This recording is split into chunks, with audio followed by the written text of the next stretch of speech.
Hi, welcome to Clara Concept Studio. In the previous video, we understood what Git and GitHub are. We saw that Git tracks changes in your code and GitHub stores and shares those changes. If those ideas made sense, then you're already on the right path. In this video, we're not jumping into commands. Instead, we're going to understand how Git works by relating it to something we all use every day. Let's switch to story mode. Git explained like WhatsApp. We use WhatsApp every day. So let's understand Git the same way. No commands, no pressure, just logic.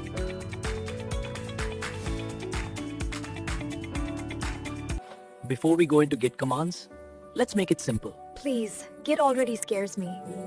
Let's compare Git to WhatsApp. Okay, WhatsApp I understand. Now imagine a WhatsApp group. That group is your project folder. And the messages, those are your files. Code. So changing code is like editing a message? Exactly. Before the group exists, messages are there, but nothing tracks them. So no history? Once the group is created, now you know who sent what, when, and what changed. That's Git, right? Exactly. I typed something but didn't send it. Git knows you changed something, but it's waiting for you to say it matters. You select what's ready and add a small note. That's for future me. Always. So Git is just tracking messages.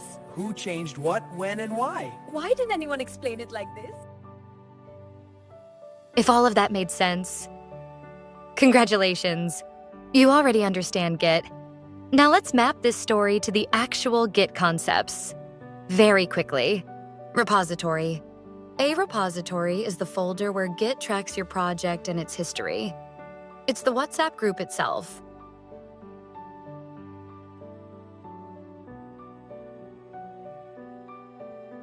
Clone. Clone means making a copy of an existing repository on your computer, like joining a group and getting all past messages.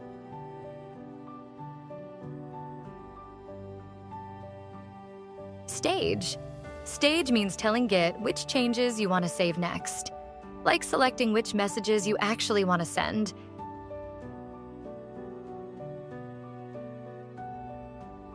Commit. A commit saves a snapshot of your stage changes, like saving messages with a meaningful note.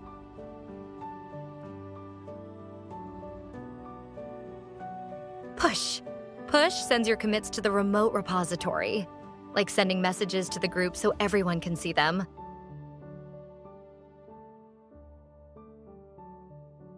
Pull.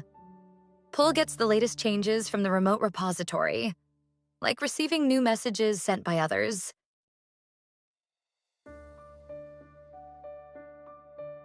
Branch.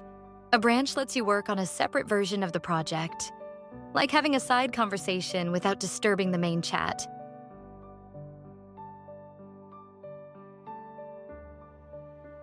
Merge. Merge combines changes from different branches, like bringing that side conversation back into the main group.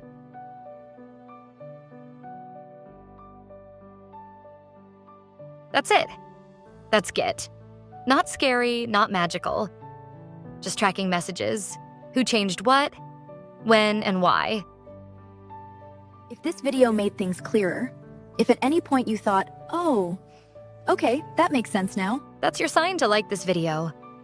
Subscribe if you want concepts explained without panic, without pressure. And without assuming you already know everything. And if you're confused, curious, or just want a topic explained, use the comment section. I'll see you in the next one.